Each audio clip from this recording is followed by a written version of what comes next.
सरकार ने 6 सालों में किसानों की आय को बढ़ाने और आर्थिक मजबूती प्रदान करने का किया बेहतरीन काम। सरकार ने एमएसपी के लिए धान के रूप में 50 लाख करोड़ और गेहूं के लिए 3 लाख करोड़ का किया भुगतान। विपक्ष किसानों के कंधों पर बंदूक रखकर कर रहे हैं निशाना साधने का प्रयास। नायब सिंह सैनी ने कहा कि केंद्र सरकार ने अपने 6 सालों के कार्यकाल में किसानों की आय को बढ़ाने तथा आर्थिक मजबूती प्रदान करने के लिए अनेकों योजनाओं को अमली जामा पहनाया। सरकार ने अब किसानों को आर्थिक मजबूती देने और फसलों को किसी भी मंडी में बेचने की आजादी देने के लिए देश के किसान संगठनों के अनुरोध पर ही कृषि कानूनों को तैयार किया। इन कृषि कानूनों से किसानों की आय में और इजाफा होगा तथा आर्थिक रूप से मजबूती मिलेगी। अहम पहलू ये है कि इस देश में जब विपक्षी दलों की जमीन खिसकती नजर आई तो किसानों के कंधों पर बंदूक रखकर निशाना साधने का प्रयास किया। खास बात यह भी है कि जब पंजाब में पहले से ही कॉन्ट्रैक्ट फार्मिंग चल रही है तो किसान आंदोलन को तूल देने के लिए क्या उद्देश्य है। सांसद नायब सिंह सैनी ने लोक निर्माण विश्राम गृह में कृषि कानूनों को लेकर पत्रकारों से बातचीत कर रहे थे। इस मौके पर विधायक लीलाराम, जिला अध्यक्ष अशोक गुर्जर भी मौजूद रहे। उन्होंने कहा कि लोकसभा और राज्यसभा में तीनों कृषि कानून बनाए गए। ये कानून किसान की मजबूती और आय बढ़ाने के लिए क्रांतिकारी कदम है। अब विपक्ष किसानों को भ्रमित कर और झूठ बोलकर गुमराह करने का प्रयास कर रहे हैं। प्रधानमंत्री नरेंद्र मोदी ने 6 सालों में किसानों को मजबूत करने के लिए अनेकों योजनाओं को लागू किया जो आजादी के बाद 55 सालों तक किसी भी सरकार ने नहीं किया और ना ही किसी सरकार ने एमएसपी की चिंता की। प्रधानमंत्री नरेंद्र मोदी ने वर्ष 2014 से लगातार किसान की आय को वर्ष 2022 तक दोगुना करने के लिए कार्य किए हैं और आय बढ़ाने के लिए एमएसपी में 1.5 गुना बढ़ोतरी करने का काम किया है।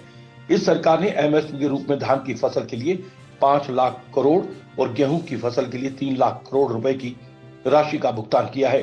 केंद्र सरकार ने क्रेडिट कार्ड योजना बढ़ाने, मृदा जांच के लिए अलग योजना बनाकर दवाई, खाद के खर्चों को कम किया है ताकि किसानों की आमदन बढ़ सके। उन्होंने कहा कि प्रधानमंत्री नरेंद्र मोदी ने पीएम किसान सम्मान निधि के तहत 6,000 रुपए, पीएम फसल बीमा योजना के जरिए किसानों को जोखिम फ्री करने, कृषि यंत्रों पर भारी सब्सिडी देने, खाद के लिए लगने वाली लाइनों से निजात दिलाकर नीम कोडेड यूरिया उपलब्ध करवाने, पीएम सिंचाई योजना के तहत ड्रिप और टपका सिंचाई के लिए सब्सिडी देने, हर वर्ष एमएसपी बढ़ाकर किसानों को मजबूत करने का काम किया है। सरकार की सोच है कि किसान की आय बढ़े ताकि किसान खुशहाल और मजबूत बन सके। उन्होंने विपक्ष पर निशाना साधते हुए कहा कि विपक्षी दल किसानों को कृषि बिलों को लेकर गुमराह करने का काम कर रहे हैं जो कि एक चिंता का विषय है। विपक्ष ने किसानों की शंकाएं बढ़ाने का काम किया है। प्रधानमंत्री नरेंद्र मोदी ने स्पष्ट शब्दों में कहा है कि सरकार किसान की हर शंका और भ्रम को दूर करेगी और किसी को भी दिक्कत नहीं आने दी जाएगी।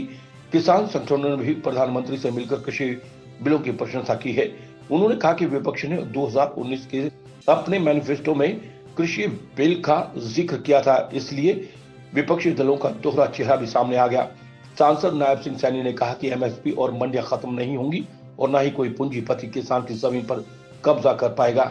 एमएसपी पहले की तरह लागू रहेगा और निरंतर बढ़ता रहेगा। इस कानून में कहीं भी इस बात का जिक्र नहीं है कि कॉन्ट्रैक्ट फार्मिंग में जमीन के साथ कॉन्ट्रैक्ट होगा, अपितु यह स्पष्ट किया हो गया है कि फसल के लिए ही अनुबंध होगा। इस बिल में किसान अपनी फसल को खेतों से मंडियों में और किसी भी बाजार में अच्छे दामों पर बेच सकेगा। देश के किसान संगठन एफपीओ प्रगतिशील किसानों ने केंद्रीय कृषि मंत्री से मिलकर कानून की प्रशंसा की। पहली बार किसानों को फसल बेचने की आजादी मिली है। उन्होंने कहा कि सरकार ने धरने पर बैठे लोगों की बात को सुना और उनके सुझावों पर अमल करने के लिए 3 मंत्रियों की कमेटी भी गठित की है। सरकार ने किसानों की समस्या का समाधान करने के लिए कमेटी का गठन किया ताकि कोई विवाद शेष न रह जाए। इस कमेटी के समक्ष जितने भी सुझाव आए उसको सरकार ने माना। इसके बावजूद विपक्ष किसानों को गुमराह करने का काम कर रहा है। उन्होंने कहा कि हरियाणा के सांसदों और विधायकों ने केंद्रीय मंत्री से मिलकर एजेंडे में एसवाईएल के पानी के समझौते को लागू करने के लिए अनुरोध किया है क्योंकि अदालत ने भी हरियाणा के हक में फैसला किया है। इसलिए पंजाब सरकार को हरियाणा के किसानों को हक देने की भी बात करनी चाहिए। इन कृषि कानूनों में जिस प्रकार के रिफॉर्म हुए हैं उन रिफॉर्म के अंदर किसान मजबूती की तरफ जाएगा और उसका सबसे बड़ा जो रिफॉर्म है उसके लिए 1 लाख करोड़ रुपए का अलग पैकेज इसके अंदर बजट से प्रावधान किया गया है इंफ्रास्ट्रक्चर को मजबूत करने के लिए। इंफ्रास्ट्रक्चर के अंदर हमारी कोल्ड स्टोर चेन बनेगी, हमारे गोडाउन बनेंगे, ताकि प्रोसेसिंग यूनिट उसके अंदर लगेंगे, ताकि मेरा जो किसान है अगर वो पैदावार करता है उसके लिए वो सारा सिस्टम भी होना चाहिए। उसकी इनकम के अंदर बढ़ने में अगर कोई पैदावार होती है, अगर उसको स्टोरेज की व्यवस्था नहीं होगी तो उसका नुकसान हो जाएगा। ये सारी की सारी व्यवस्था के लिए आदरणीय प्रधानमंत्री जी ने 1 लाख करोड़ रुपए का बजट, इस बजट के अंदर ये प्रावधान किया था और आगे भी ये लगातार वो बढ़ेगा, ताकि इससे किसानों की आय के अंदर ये सहायक सिद्ध हो। हमने जो कहा है, क्योंकि ये किसान हित की बात है, SYL का जो पानी है वो हमारे किसान को मिलना चाहिए, इसके लिए हमने कहा है। और ये जो तीनों कृषि कानून है इसके अंदर कहीं पर भी किसान का अहित नहीं है, कहीं पर भी किसान का नुकसान नहीं है। अगर कहीं कोई किसी को ये लग रहा है, कुछ किसान संगठनों को या विपक्षी दलों को, कांग्रेस को लग रहा है या सुखबीर सिंह बादल को लग रहा है या अभय चौटाला को लग रहा है या भूपेंद्र सिंह हुड्डा को लग रहा है, तो उस कृषि कानून के अंदर बताएं भी यहाँ पर किसान का अहित हो रहा है, उस लाइन को बदला जाएगा। इसके ऊपर राजनीति कर रहे हैं किसान के नाम के ऊपर। वो किसान हित की आज उनको लगने लगा है कि किसान हित की हम बात कर रहे हैं, क्योंकि SYL का मुद्दा बड़े लंबे समय से चल रहा है। भारतीय जनता पार्टी के विधायकों ने तो एक समय के अंदर SYL के ऊपर अपने 6 के 6 विधायकों के त्याग पत्र दे दिए थे, सारे के सारे। वो आपके सामने, ये आज का विषय नहीं है हमारा, भारतीय जनता पार्टी का लंबे समय से विषय, क्योंकि कोर्ट के अंदर चल रहा था और कोर्ट ने अब निर्णय दे दिया है। और निर्णय के बाद ये कहा है कि SYL के पानी का अधिकार हरियाणा का है, आप उसको पानी दीजिए। और उसको लेकर के जब ये फैसला सुप्रीम कोर्ट ने दिया तो वहां की सरकार ने, कैप्टन अमरिंदर ने वहां अपने विधानसभा के अंदर इमरजेंसी सेशन बुला करके उस SYL को लेवल करने का काम किया।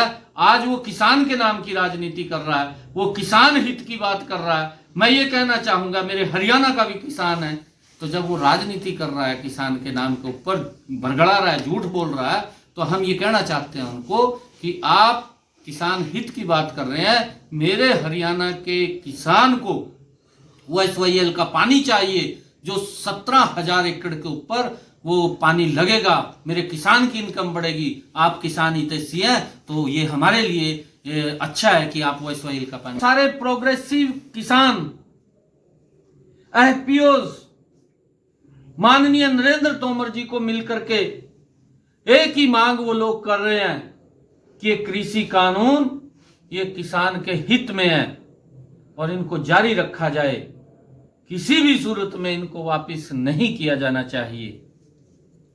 परंतु कुछ जो किसान संगठन वहां धरना रहते हैं, सरकार ने उनको भी कहा है, उनको आमंत्रित किया है कि अगर इन बिलों के अंदर कोई भी लाइन इस प्रकार की लिखी हुई है कि जिससे किसान का अहित होता हो, किसान का नुकसान होता हो, बैठ करके चर्चा कीजिए, उस लाइन को बदला जाएगा।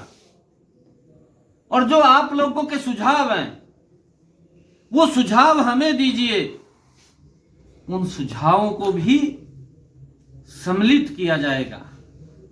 मैं आभार प्रकट करता हूं केंद्र सरकार का, आदरणीय नरेंद्र तोमर जी का धन्यवाद करता हूं कि उन कुछ किसान संगठनों के द्वारा जो उनकी मांगे थी, जो 6 दौर की वार्ताएं चली हैं, उन 6 दौर की वार्ताओं में जो उन्होंने सुझाव दिए हैं, उन सुझावों को सम्मिलित करने का आश्वासन केंद्र सरकार ने उन किसान संगठनों को दिया है।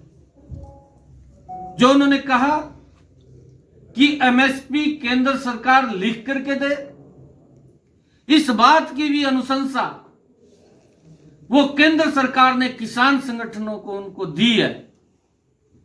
फिर किस का ग्रीवेंस है? खुली चर्चा होनी चाहिए। राजेश सेठी की रिपोर्ट। खबर चाहे राजनीति की हो, सामाजिक हो या हो घटना दुर्घटना की बात, चाहे भ्रष्टाचार की हो, जनता से जुड़े मुद्दों की हो या हो कानून व्यवस्था की बात, अब बातें होंगी आपके शहर की, आपके प्रदेश की हर खबर सिर्फ HR टाइम्स न्यूज पर।